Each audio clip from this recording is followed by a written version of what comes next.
하나님의 말씀은 창세기 49장입니다.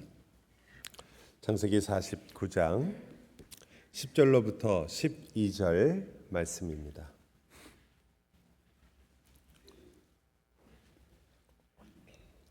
거룩하신 주님의 말씀을 귀 기울여 들으시기 바랍니다. 규가 유다를 떠나지 아니하며 통치자의 지팡이가 그 발 사이에서 떠나지 아니하기를 실로가 오시기까지 이르리니 그에게 모든 백성이 복종하리로다. 그의 나귀를 포도나무에 매며 그의 암나귀 새끼를 아름다운 포도나무에 맬 것이며 또 그 옷을 포도주에 빨며 그의 복장을 포도즙에 빨리로다. 그의 눈은 포도주로 인하여 붉겠고 그의 이는 우유로 말미암아 희리로다. 아멘. 한 아기가 태어났습니다. 어머니는 그 아이의 이름을 찬송이라 이렇게 지었습니다. 하나님을 찬양하고 살아라. 또 하나님을 찬양합니다. 이런 마음에서 지은 이름이겠죠. 아이는 자라났습니다. 자라면서 마음 아프지만 자기의 동생을 몹시도 미워했습니다. 심지어 그를 노예로 팔아버렸죠. 그 후에 그의 인생은 더욱 힘들고 어려운 시간들이었습니다. 그는 어떤 이유에서든지 정확하게 잘 알지 못하지만 집을 나오게 되었고, 그리고 축복받지 못한 혼인을 하게 됩니다. 그리고 그의 인생은 육신의 정욕을 따라서 하루하루 살아가는 정말 밑바닥 같은 그런 인생을 살기 시작했습니다. 더 무서웠던 것은 그는 하나님의 약속조차 잊어버렸습니다. 꽤 시간이 지났던 것 같아요. 왜냐하면 그가 정신을 차렸던 시간은 그의 며느리 다말에 의해서였기 때문입니다. 그 사건으로 그의 신앙은 밑바닥이 드러났습니다. 그제까지 자기는 그래도 약속의 후손이라는 생각을 하고 있었겠죠. 위대한 야곱의 아들이었다고 생각했을 것입니다. 그러나 그때 그는 자기의 신앙의 밑바닥을 보게 되었습니다. 그런데 그 사건으로 그는 하나님의 약속을 기억하게 됩니다. 그리고 돌아오게 되죠. 참 하나님이 자주 짓궂으신데 시간이 이렇게 지났을 때 이 유다는 처음에 그가 받았던 똑같은 문제를 다시 받아보게 됩니다. 바로 내 동생을 팔 것이냐 말 것이냐. 이번에는 막내였습니다. 그런데 지금 이렇게 변화받은 이 유다는 담대하게 말합니다. 이 아이를 보내주십시오. 대신 내가 당신의 노예가 되겠습니다. 대신하여 자기의 목숨을 내어놓는 메시아의 그림자와 같은 역할을, 그런 모습을 유다가 보여줬던 것입니다. 야곱의 나이는 이제 바로 주님 곁으로 갈 나이가 되었고, 그리고 그는 이제 자녀들을 모아놓고 예언을 하고 있는 중입니다. 그때 그가 유다를 보고 이렇게 얘기하죠. 유다는 원래 찬송할 자였는데 이제 찬송 받을 자라고 이야기합니다. 어떻게 찬송을 받을 자가 되었을까요?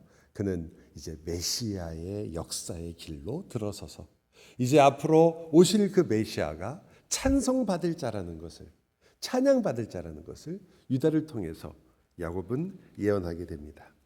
아주 약한 자, 잊혀질 수밖에 없는 자, 그리고 사라질 수밖에 없었던 그는 오히려 강한 자가 되었습니다.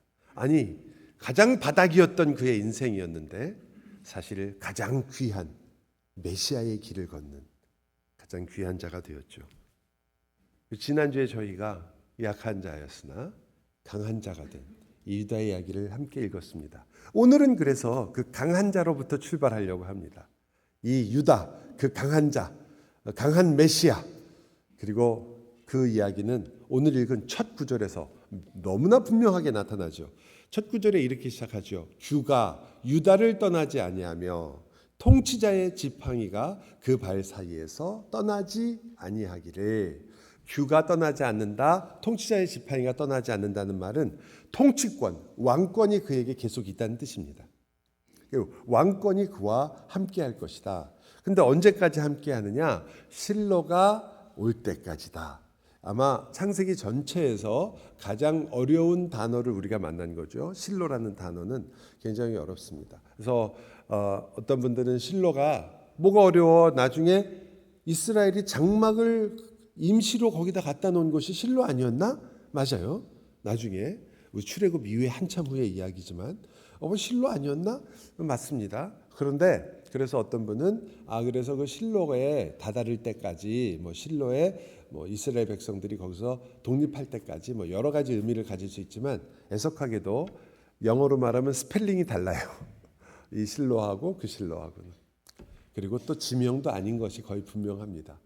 하지만 그 해석 많고도 그 번역 말고도 너무나 많은 이런 번역이 있는데 그 중에 제일 유명한 것 두 가지는 이 실로라는 단어가 받는다 혹은 바친다 이런 의미에서 우리가 이제 조공을 바친다고 하잖아요. 조공이라는 의미가 있어요. 그래서 그것을 어떻게 실로라는 말을 목적어로 해가지고 그가 조공을 받을 때까지라고 이렇게 번역을 합니다. 그가 조공을 받을 때까지라고 번역을 하게 되면 그는 누가 되냐면 다윗이 될 수도 있죠. 다윗이 다른 여러 나라로부터 조공을 받을 때까지, 혹은 솔로몬도 될 수 있죠. 하지만 더 나가면 누구도 될 수 있어요. 메시아의 의미도 가질 수 있죠. 모든 민족들이 무릎을 꿇고 그에게 엎드려 경배할 때까지, 이렇게 설명할 수 있잖아요. 그러니까 이것은 아주 나쁜 번역은 아닌 것 같아요. 그 의미를 거의 가지고 있어요. 그런데 또 다른 번역은 조금 어렵지만 실로라는 말은 또한 어떤 것을 가진다, 이런 어떤 것을 자기에게 속하게 한다, 이런 의미가 있거든요. 그래서 이렇게 번역을 합니다. 그땐 주어가 되죠. 실로가 올 때까지는 주어로 보는 거예요. 그 실로가 누구냐면은 바로 그 모든 왕권을 가지게 된 자가 올 때까지, 모든 왕권이 그에게 속하게 될 때까지. 그럼 그가 누굴까요? 그렇죠. 우리가 되게 하는 메시아가 될 수 있어요. 그래서 그렇게 번역하는, 여러분이 영어 성경을 보면 이 번역이 제일 많고요. 또 아까 말씀드린 번역도 있습니다. 우리나라 성경은 그것을 아예 실로가 올 때까지다, 이렇게 번역을 했습니다. 이렇게 여러 가지가 가능할 때는, 여러분에게 제가 자주 말씀드리지만 이러한 여러 가지 번역이 가능할 때는 그러한 번역의 차이보다는 공통점을 찾는 것이 중요합니다. 그래서 그것이 가지고 있는 놓치지 않도록 하는 중요한 내용을 우리가 갖는 게 중요하죠. 나머지 조금 다른 것들은 그것을 가지고 우리가 물론 주장은 할 수 있겠지만 누구도 결론을 내리기가 어렵기 때문입니다. 그렇다면 공통된 것은 무엇입니까? 예수 그리스도가 오실 때까지라는 말은 어떤 경우에든지 공통되게 이 주장하고 있는 그런 부분이 됩니다. 그래서 이것을 보면 이거 지금 메시아를 얘기하는 건가? 라고 조금 생각하게 되는데 그 뒤에 이렇게 나와요. 그에게 모든 백성이 복종하리로다, 이렇게 나와요. 근데 모든 백성이라는 그 말은 모든 민족들이라는 뜻입니다. 그러니까 유다 지파만이 아니고 이스라엘만이 아니에요. 누구까지? 온 이방인까지를 뜻합니다. 이 단어는 열방이라고 우리가 더 많이 알고 있는 이 단어는 바로 아브라함과 약속할 때 했던 말이에요. 아브라함을 통하여 누가 복을 받죠? 모든 민족이, 이스라엘만이 아니고 모든 민족이 복을 받는 것처럼 지금 모든 민족이 그렇게 이 안에서 나와서 경배하고 복종할 것이다. 그렇다면 이것은 메시아적인 의미죠, 그죠? 그저 이스라엘만을 이야기하는 것도 아니고 유다 지파만을 얘기하는 거예요. 유다 지파라면 누가 돼요? 다윗이 되겠죠. 그러나 모든 민족이, 이 세상의 모든 민족이라는 말은 예수 그리스도, 즉 메시아적인 예언이라는 것을 말합니다. 그렇다면 이건 정말 놀라운 왕권을 가진, 즉 지금 우리가 말하고 있는 유다는 이제까지 말한 모든 것보다 더 놀랍게 강한 사람이죠. 왕권을 지닌 자가 됩니다. 그런데 이렇게 어마어마한 왕권, 온 민족이 경배를 하고 온 민족이 복종을 하는 이 왕권을 가지고 있는 이 유다가 이상한 일을 합니다. 여기 그 다음 구절 11절을 보세요. 11절. 그의 나귀를 포도나무에 매며. 좀 뜬금없지 않아요, 여러분? 앞에는 이해가 가요. 이제 유다에게 축복하니까 유다가 왕권을 쥐고 통치자의 지팡이 홀이라고 하죠. 그 귤을 가지고 여러분이 영화에 볼 때 이렇게 왕들이 가지고 있는 번쩍번쩍 보석으로 된 그런 거 있잖아요. 그거를 가지고 쫙 왕권. 그 이해가 되는데 거기서 갑자기 그의 나귀를 포도나무에 맨다. 이건 무슨 말인가? 여러분이 이제 이것은 우리가 조금 배경이 알아야 되는 거죠. 일단 나귀라는 단어 자체는 이 나귀는 말하고 달라서 전쟁용이 아니에요. 나귀 타고 전쟁하는 법은 없죠. 이동 수단이고 짐을 옮기는 것들입니다. 하지만 이제까지 여러분이 보면 아브라함도 그렇고 그리고 야곱도 그렇고 그의 재산을 이야기할 때 소, 암소 이런 얘기도 나오지만 모두 꼭 나와요. 나귀도 나와요. 나귀는 사실은 부의 상징이기도 합니다. 여러분이 사사기를 읽다 보면 사사기에 나오는 사사들의 아들들이 70명이 그 아들이 몽땅 다 뭘 탔느냐? 나귀를 탔다 그래요. 그것은 나귀라는 것이 그 부의 상징이기 때문에 그렇습니다. 그런데 여러분 혹시 기억하세요? 나귀를 탄 분 중에 제일 유명한 분이 누구죠? 예수님. 예. 이제 어느 정도 여러분이 저랑 호흡이 맞기 시작하는 것 같아요. 제가 사람에 대해서 물어보면 대개 예수님 그러면 80% 이상 맞고요. 그리고 숫자에 대해서 물어보면요. 그렇죠. 40 틀렸으면 7 틀렸으면 12 틀렸으면 3. 성경에 나오는 숫자가 그렇게 많지 않아요. 왜냐하면 상징성을 갖고 있기 때문에. 그러니까 어쨌든 여러분이 말씀하신 대로 지금 예수님이 나귀를 탄 사건이 있었죠.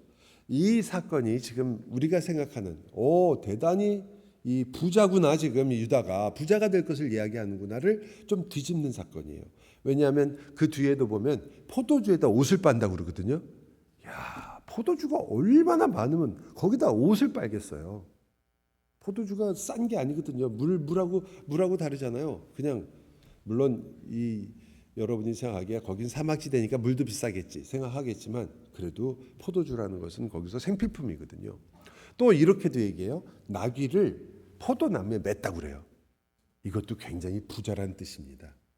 왜냐하면 나귀를 포도나무에다 매면 어떻게 돼요? 포도나무 잎을 뜯어 먹거든요. 나귀가. 원래 어디다 매야 돼요? 마구간에다 매야죠. 근데 얼마나 이 포도나무가 많은지 나귀가 좀 뜯어 먹어도 괜찮은 거예요.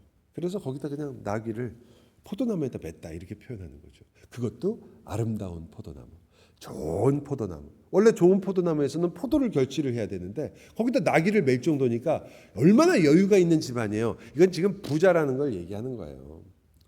별거 아닌 것처럼 얘기하지만 사실은 되게 부자라는 거예요. 우리 어릴 때 그 글짓기 대회 할 때 1등 받은 거 저 아직도 기억나거든요. 제가 아니라 그때 받았던 거 저도 그 유머 코너에 올라왔어요. 어떤 아이가 쓴 글인데 저희 집은 너무나 가난합니다. 우리 집 운전수 아저씨도 너무 가난하고 우리 집 정원수 아저씨도 참 가난합니다. 우리 집에서 와서 매일 일하시는 우리 집안 일을 돌보시는 그분도 참 어려워서 매일 버스를 타고 다니십니다. 자기 집이 어떻다는 거죠? 지금 이게 그런 얘기예요. 여러분 보기엔 나귀 그거 있다는 거 포도나무 그거 자랑 그게 아니라 이거 굉장히 부자라는 뜻이거든요. 헌데 이 부자를 상징하는 나귀와 이 이야기 속에 뭐가 나오냐면 아까 말씀드린 것처럼 예수님이 나귀를 탄다처럼 메시아와 나귀가 만나면 이 스토리가 좀 이상하게 변해요. 그 변한 스토리 중에 가장 유명한 부분이 바로 스가랴서의 내용인데 제가 읽어드릴 테니까 한번 보세요. 스가랴서 9장 9절로부터 10절 말씀입니다. 시온에 따라 크게 기뻐할지어다. 예루살렘에 따라 즐거이 부를지어다. 보라, 내 왕이 내게 임하시나니. 이걸 메시아가 임한다는 거예요. 그는 공의로우시며 구원을 베푸시며 겸손하여서 나귀를 타시나니 나귀의 작은 것 곧 나귀 새끼니라. 이 구절이 예수님에게 성취된 구절이에요. 예수님이. 하지만 옛날에는 그 사사들도 탔지만 솔로몬 왕도 자기가 입성할 때, 왕으로 이제 추대를 받아서 입성할 때 이렇게 나귀를 타고 들어갔거든요. 나귀라는 것이 그러한 중요한 의미를 갖고 있는데, 여기 보니까 나귀를 어떻게 탄다고 나와요? 공의로우시며 구원을 베푸시며, 왜 나귀를 탄다? 겸손해서 나귀를 탄다. 그러니까 지금 모든 것을 가진 가장 큰 부자가 겸손함으로 나귀를 탄다, 이렇게 표현을 합니다. 그런데 그렇게 해가지고 어떻게 하냐면 10절을 보면, 내가 에브라임의 병거와 예루살렘의 말을 끊겠고 전쟁하는 활도 끊으리니 그가 이방 사람에게 화평을 전할 것이요 그의 통치는 바다에서 바다까지 이르고 유브라데 강에서 땅 끝까지 이르리라. 그래서 내가 전쟁을 멈추게 할 거다. 그런데 어떤 왕이에요? 겸손하게 나귀를 타고 들어오는 왕이에요. 이 구절이 당연히 바리새인들도 알았고요, 당연히 이스라엘 사람들 다 아는 메시아 구절 중에 하나입니다. 우리만 그렇게 믿는 게 아니에요. 유대인들도 믿어요. 근데 얼마나 재밌는지 보세요. 유대인들이 예수님 들어왔을 때 어떻게 했어요? 호산나! 다윗의 왕이다! 그리고 어떻게 했습니까? 막 종려나무까지 흔들고 앞에다가 겉을 쫙 깔고, 그래서 왕이라고 막 그랬죠. 호산나는 우리를 구원하소서라는 뜻이에요. 호산나 호산나 그러는 것은 우리를 구원하소서, 우리를 구원하소서 그랬거든요.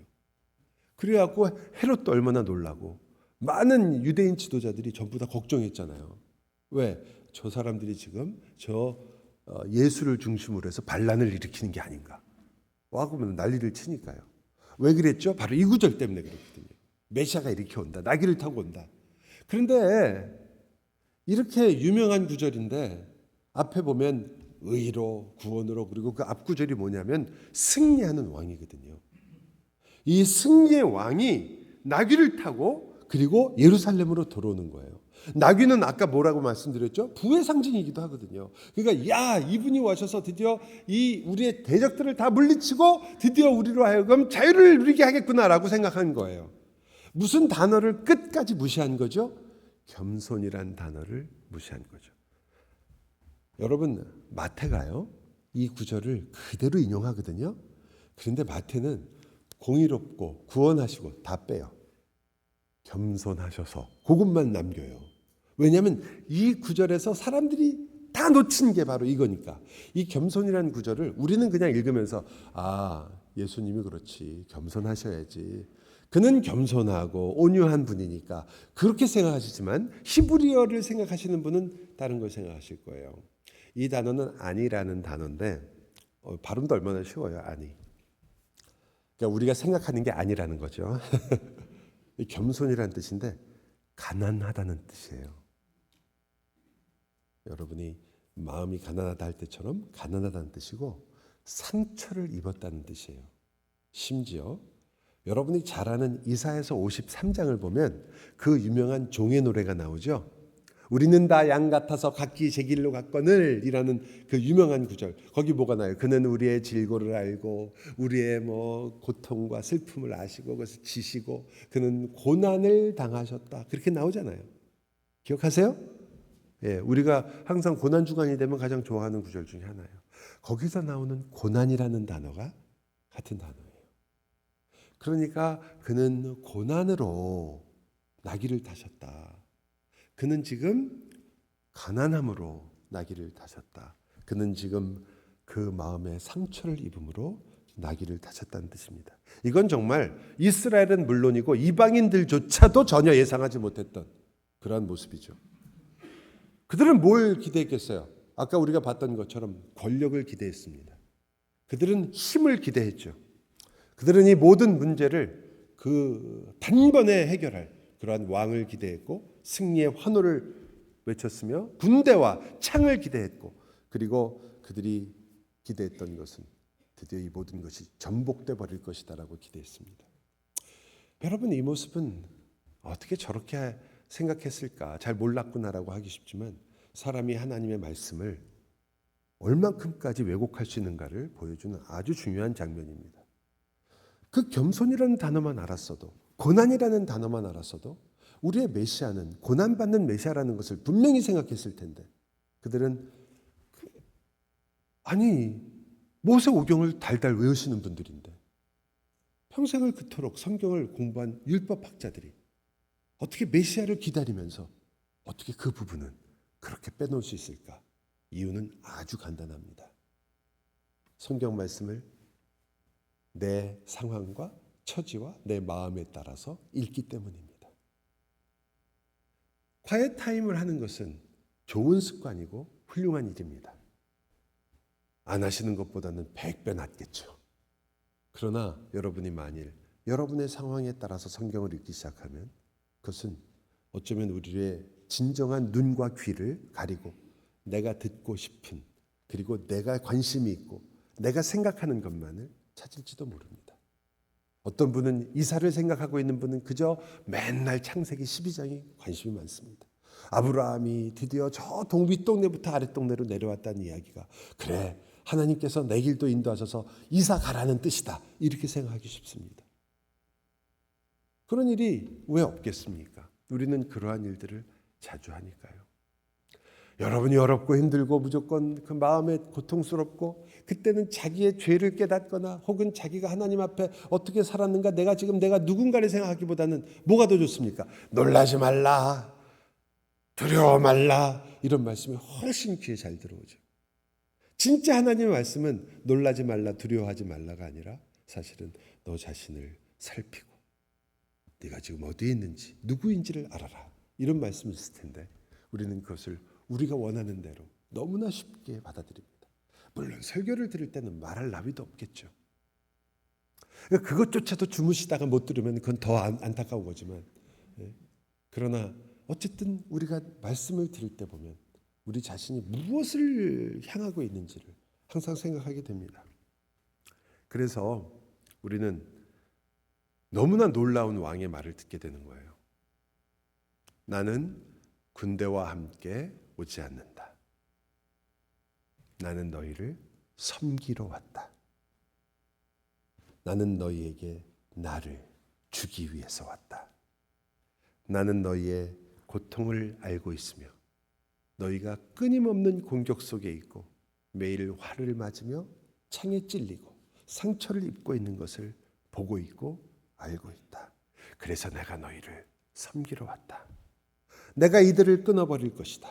내가 너에게 진정한 평화를 주기 위해서 왔다 말하는 거죠. 여러분, 주님은요 지금 정말 바닥이었던 유다를 알고 있었습니다.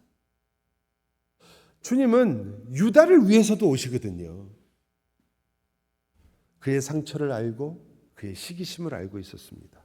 그의 고통을 아셨고 뿐만 아니라 그 상처를 아시는 것뿐만 아니라 그 상처 속으로 들어오셔서 그 상처를 같이 받으시는 분으로 오십니다. 여러분, 주님은 그저 우리에게 오셔서 아이고 너 아프고 힘들었겠구나, 안다, 너 얼마나 힘든지 이렇게 얘기하시는 분뿐이 아니라 십자가에 달리신 분이고 채찍을 맞으신 분이고 수많은 공격을 당하신 분이고 모멸을, 그리고 많은 사람들의 무시를 당했고 사람들이 그를 멸시했었습니다.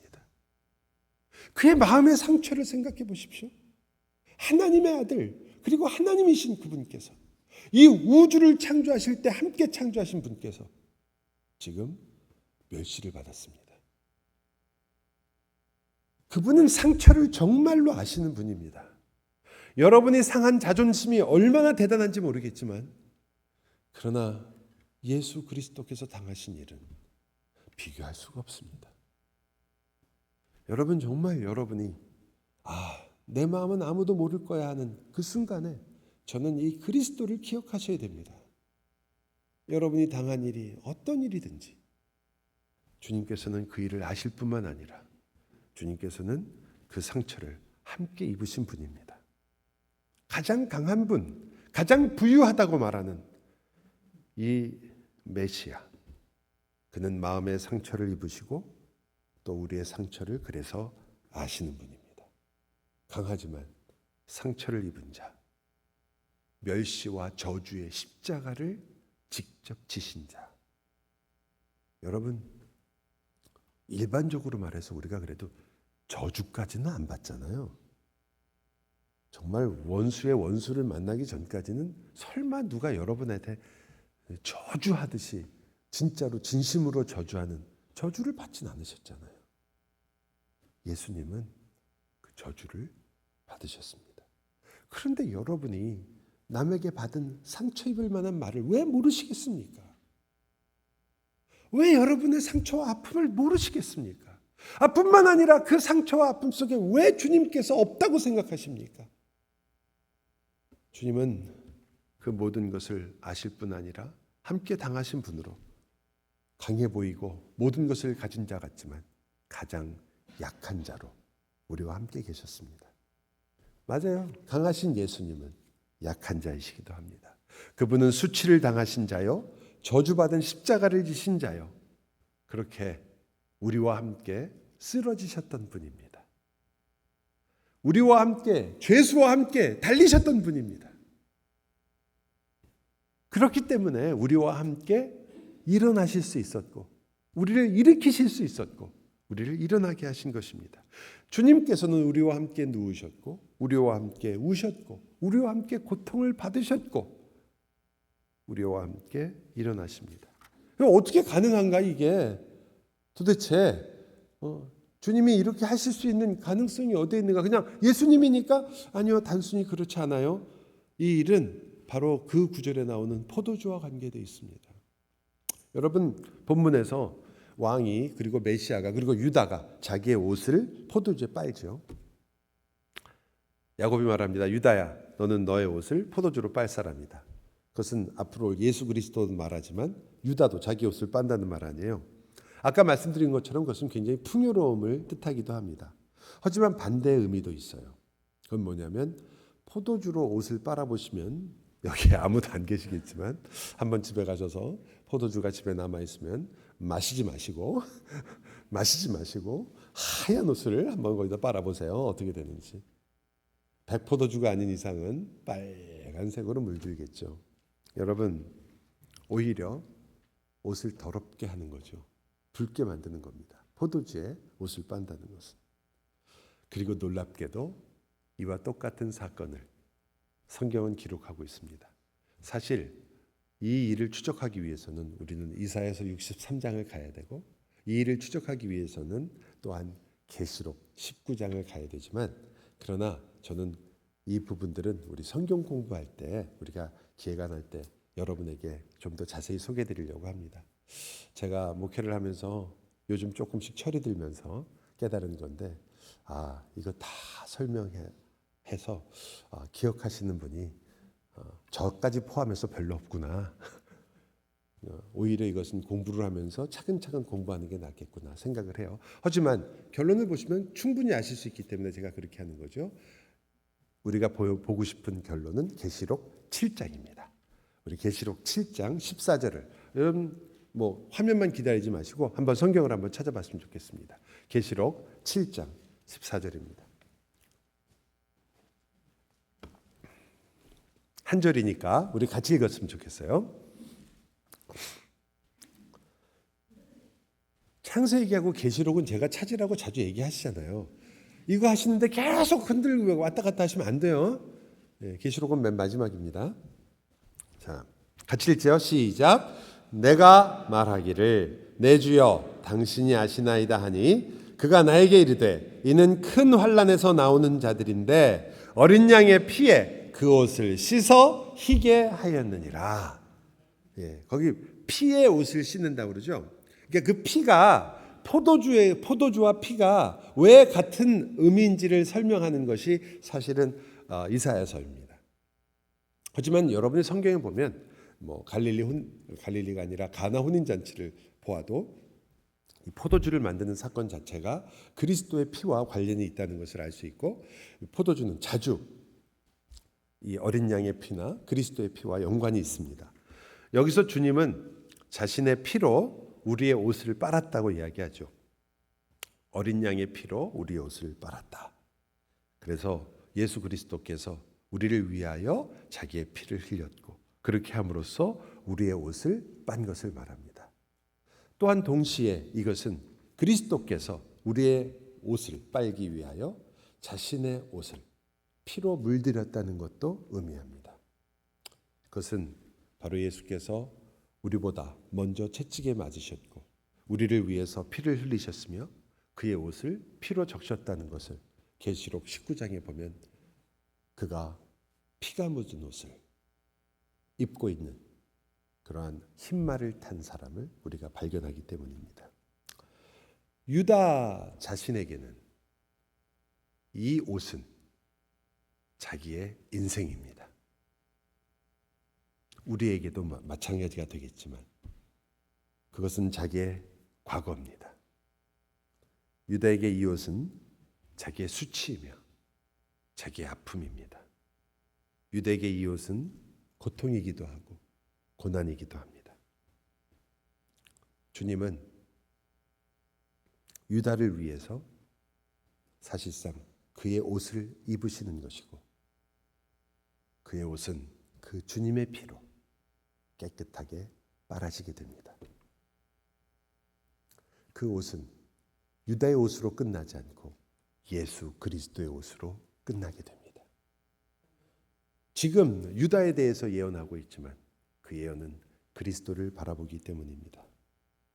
여러분, 이 일은 우리에게도 똑같습니다. 주님은 우리를 위해서 이 옷을 입으셨고 우리를 위해서 자신의 피로 우리와 우리의 옷을 씻으셨기 때문입니다. 우리의 과거를 그리스도께서 그 피로 씻으셨습니다. 우리의 옷, 우리의 인생 전체를 우리가 살았던 그 순간들을 우리가 기억하기 싫은 그 순간조차도 주님은 주님의 피로 그것들을 빨아 깨끗하게 하셨다고 말합니다. 어쩌면 많은 분들은 그래서 흰눈같이 휘어졌다는 것을 이렇게 생각하실 것입니다. 그 내 과거의 모든 것들을 깨끗하게 다 지워버리고 그래서 하얗게 만드셨구나. 그걸 제일 먼저 떠올리시겠죠. 그게 성경이 가르치는 바일까요? 여러분 정말 주님께서는 여러분의 과거를 지우개로 지우듯이 그렇게 깨끗하게 지워버리신 걸까요? 그래서 아무도 생각하지 못하게 그리고 아무도 찾을 수 없게 그럴까요? 여러분 그것은 사실은 무서운 일 아닙니까? 우리의 과거가 싹 지워져 버렸다. 여러분 생각해 보면 우리는 거기다가 또 뭘 쓰게 될까요? 우리는 아마 더 큰 상처를 새기게 되겠죠. 거기다 얼마나 많은 낙서를 하겠습니까? 거기다 얼마나 많은 것들로 채우겠습니까? 얼마나 많은 죄로 그 순간들을 또 채우겠습니까? 여러분 우리는 대개 주님께서 우리와 같이 눕고 일어나신다 그러면 주님께서 오늘도 물론 주님은 나를 사랑하시니까 나와 함께 누우셨다가 일어나겠지. 물론 처음엔 그것을 들을 때 참 은혜롭지만 시간이 지날수록 별 의미가 없습니다. 뭐 같이 일어났다가 자는 사람은 내 옆에 있는 사람도 맨날 같이 자고 일어나는데 별 볼 일이 없거든요. 무슨 말인지 모르시는 것 같은데 우리는 사실은 이 사건 속에서 주님께서 그렇게 우리와 함께 그냥 누웠다 일어나는 것이 아니라요. 우리가 눕고 일어날 때마다 그 우리가 당해야 하는 우리의 수치와 아픔과 상처를 주님이 찔리고 계시며 우리와 함께 아파하시고 울고 있다는 것. 우리가 얼마나 지혜롭지 못해서 우리 마음대로 하고 있는 일들을 위해서 주님이 역시 그것들을 감당하며 같이 찔리고 계시다는 것을 자주 잃어버립니다. 왜 그래야만 하는가? 우리가 일어나야 되니까요. 우리가 걸어야 되니까요. 우리가 살아야 되니까. 우리 상처의 흔적까지도 모두 다 자기의 심장에 담으시려고 하는 겁니다. 그냥 깨끗하게 지우려고 하는 것이 아니라 여러분의 인생을 그리스도께서 입으려고 하시는 거라는 겁니다. 여러분 그냥 아까도 말씀드린 것처럼 씻어서 흰눈처럼 만든다고 하니까 깨끗하게 지운다고 생각하지만 그게 아닙니다. 주님께서는 그렇게 함으로써 여러분의 그 모든 과거에 아팠던 일들, 내가 부모님과 겪었던 일들, 그것 때문에 여전히 내 속에 있는 나도 어쩔 수 없는 나 자신, 그리고 나에게 항상 언제든지 튀어나올 수 있는 분노의 모습들, 그리고 내 속에 있는 그 많은 상처들, 누구에게도 말할 수 없는 아픔들, 그리고 그 많은 나조차도 잊어버리고 내 속에서 부글부글 끓어내다가 어느 날 나도 모르게 폭발하는 그 나 자신도 해결할 수 없는 그 아픔들을 우리는 다 가지고 있습니다. 그것이 어디서 왔는지, 무엇 때문에 있는지도 잊어버린 채 우리는 지금 우리의 시간들을 살아갈 때가 너무나 많이 있죠. 우리는 그렇게 남에게 상처를 받고, 그리고 또다시 누구에게 상처를 주고, 그리고 그것들이 언제 어떻게 그 한 사람을 무너뜨리는지조차 우리는 다 잊어버리고 그저 오늘을 한숨을 쉬며 아파하며 힘들어하며 살 때가 너무나 많이 있습니다. 주님께서 그것을 그냥 지워버리셨다고요? 아니요. 그것들을 주님께서 빠르셨다는 것은 그들을 모두 다 십자가 앞으로 가져왔다는 것이고, 그 흔적 하나하나를 그리스도께서 만지셨다는 뜻이며, 그 흔적 하나를 통해서 예수 그리스도를 알게 하고 하나님께 더 가까이 가게 하며, 그리고 그 내가 얼마나 소중한 자인가를, 예수 그리스도가 하나님께서 왜 여러분을 위하여 십자가를 지셨으며 여러분이 얼마나 소중한 자인가를 여러분에게 그 순간순간마다 알려주시기를 원하고, 또한 죄와 싸우도록 여러분을 이끄시고 결국은 예수 그리스도의 형상을 이루게 하려는 것입니다. 여러분이 입을 세마포 옷은 우리가 생각하는 그저 깨끗한 하얀 옷이 아니라 예수 그리스도의 흔적을 가진 옷입니다. 그 옷은 그리스도로 가득 찬 옷입니다. 그리스도의 승리로, 그리스도의 눈물로, 그리스도가 여러분을 위하여 행한 그 수많은 십자가의 사건들로, 그 십자가 속에서 여러분의 옷들을 빨았던 예수 그리스도의 그 놀라운 은혜로 가득 찬, 바울이 말한 나를 더 이상 괴롭게 하지 말라, 내가 예수의 흔적을 지녔노라. 여러분이 입은 옷은요, 여러분이 상상하는 하얀 옷이 아니라 그리스도의 옷입니다. 그리스도의 흔적이 여러분을 사탄으로부터, 그리스도의 흔적이 여러분을 죄로부터, 그리스도의 흔적이 오늘도 여러분을 위해서 싸우고 있는, 그래서 여러분에게 던져지는 수많은 진흙덩이들과 여러분에게 던져지는 수많은 욕들과 여러분에게 던져지는 수많은 멸시와 나 자신을 아무도 인정해 주지 않는 이 세상 속에서 오늘도 살아가는 여러분에게, 아니 너는 그런 사람이 아니다라는 것을 예수 그리스도께서 너는 나의 것이며 내가 너의 흔적이며 나는 너의 옷이 되어 너의 인생을 함께 살고 있다고 주님께서 말씀하시는 그러한 옷입니다. 하나님은 우리가 가진 옷을 예수 그리스도의 피로 씻어 주님의 옷으로 우리에게 입히셨기 때문입니다. 그래서 주님은 우리에게 말씀하시는 거 아니에요. 내가 고난을 받음으로 너희가 화평을 누리고. 여러분 그저 주님이 나를 위해 죽으셨구나라고만 생각하지 마시고, 오늘 여러분이 눈물 흘렸던 순간들을, 밤에 잠을 자지 못하고 고생했던 그 순간들을, 걱정하느라고 내가 혹시 무슨 심각한 병이 아닐까 걱정하느라고 애탔던 그 순간들을 기억해 보십시오. 내가 너와 함께, 내가 나의 옷을 너에게 입히며 너의 그 모든 순간들을 나의 피로 빠느라고 내가 고난을 당하였으며 그로 말미암아 너는 화평을 누리게 될 것이다. 내 몸이 창에 찔리며 내 옷이 나누어지며 나의 피가 너를 위하여 흐를 것이다. 그래서 너는 살 것이다. 너희를 찌를 창들은 부러질 것이고. 왜? 예수의 흔적에 부닥치니까요. 너희를 쫓는 군대들은 다 멸망할 것이다. 사탄은 너희를 쫓을 수 없으며 사탄은 너희를 무너뜨릴 수 없으며 죄조차도 너희를 정죄하지 못하리라. 내가 너의 옷이며 너의 방패이며 너의 흔적이며 내가 너를 내 피로 빨았노라. 그것이 바로 주님이 여러분을 위해서 하신 일입니다. 그렇기 때문에 여러분 과거도, 여러분의 현재도, 심지어 여러분의 미래도 여러분을 판단하지 못합니다. 그 어떤 상처도, 심지어 여러분이 보기에 커 보이는 그 상처처럼 느껴지는 흉터들도 여러분을 판단하지 못합니다. 여러분의 실패가, 여러분의 살아왔던 인생이 예수 안에 있는 여러분을 판단하는 기준이 될 수 없습니다.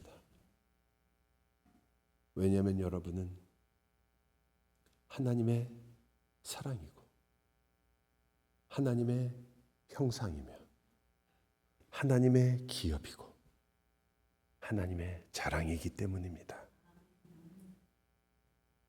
너는 나의 사랑이며 너는 나의 이미지, 나의 형상이다. 너는 나를 닮았구나. 여러분, 하나님이 여러분에게 너는 정말 나를 닮았구나. 너는 정말 나의 자식이구나. 내가 너를 사랑한다. 너는 나의 기쁨이고 너는 나의 자랑이다. 여러분, 아무것도 아닌 모든 것을 잃은 자 유다와 함께 예수님이 일어나 주셨습니다. 강한 자로, 모든 것을 가진 부유한 자로 예수님은 일어나셨죠. 그렇게 모든 것을 가진 그 예수께서, 그 메시아는 우리를 위해서 다시 가장 낮은 자리로 오셨습니다. 모든 것을 주시기 위해서죠. 여러분, 기억하십시오. 모든 것을 주시기 위해서, 생명까지. 여러분이 무엇을 받으신 분인 줄 정말 모르시겠습니까? 우리가 서로에게도 내가 너를 위해서 내 시간을 준다. 내가 너를 위해 내 젊음을 바친다. 내가 너를 위해 나의 모든 것을 주고 싶다. 어마어마한 사랑이죠. 그런데 생명까지, 주님이 이루신 모든 마지막 한 방울까지, 여러분을 위해서 성취하신 그 의로운 피 한 방울까지, 여러분을 위하여 성취하신 그 평강의 노래 그 마지막 구절까지, 여러분을 위해서 이루신 그 찬양의 마지막 소절까지 여러분에게 주셨습니다. 그러니까 찬양하세요. 그러니까 그 말씀을 들으세요. 그러니까 그 주님을 저희도 어찌 사랑하지 않을 수 있단 말입니까? 우리를 위해서 약한 자가 되신 거죠. 우리도 이제 그리스도와 함께 약한 자의 자리로 부름을 받습니다. 왜냐하면 그 자리가 주님이 우리를 사랑하신 자리니까 우리도 주님을 사랑하는 그 자리에 함께 가려고 하는 것입니다. 주님께서 우리의 상처를 이해해 주신 그 자리에 우리도 가려고 하는 겁니다. 그래서 다른 이들의 상처를 이해해 주려고 하는 거죠. 주님께서 그 덮어주신 그 죄의 자리에 우리도 가려고 합니다. 그래서 용서하려고 하는 거죠. 우리도 함께 용서하려고 하는 것입니다. 압니다. 우리의 눈에 보이는 것들이 얼마나 많습니까? 판단할 것이 세상에 널려 있으며 우리가 알 수 있는 것들이 얼마나 많고 우리만큼 똑똑한 사람들이 또 세상에 어디에 있겠습니까? 얼마나 똑똑하면 한국은 물론 미국에서까지도 이렇게 잘 사십니까? 아무나 하는 일이 아니잖아요. 그런데 여러분이 초대받은 자리는 그리스도와 함께 무릎을 꿇고 다른 이들의 발을 씻는 자리입니다. 어떻게 하시겠습니까? 싫으면 주님께 빨리 얘기하세요. 주님, 전 그건 못합니다. 그렇다면 주님께서 여러분의 마음을 다시 말씀으로 다스리실 줄 믿습니다.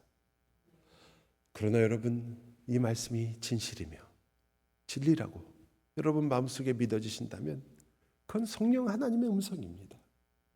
그러면 여러분과 저는 예수님과 함께 앉아야 하고 예수님과 함께 수건을 둘러야 하고 예수님과 함께 다른 이들의 발을 만져야 합니다. 다른 이들의 연약함을 만질 줄 알아야 하고 다른 이들의 어려움을 알아야 하며 그들을 섬기는 자리에 있다는 것을 기억해야 합니다.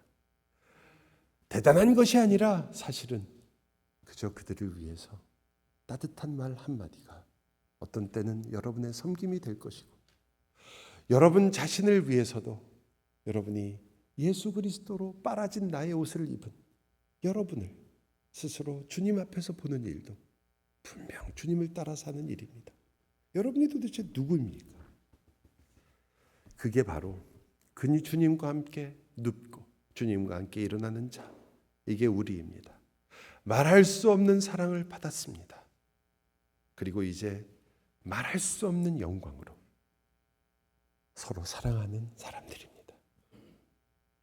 기도합시다.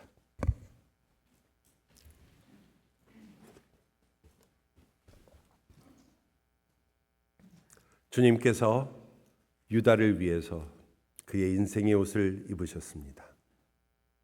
주님께서 나를 위해서 내 인생의 옷을 입으셨습니다. 주님 기억납니다.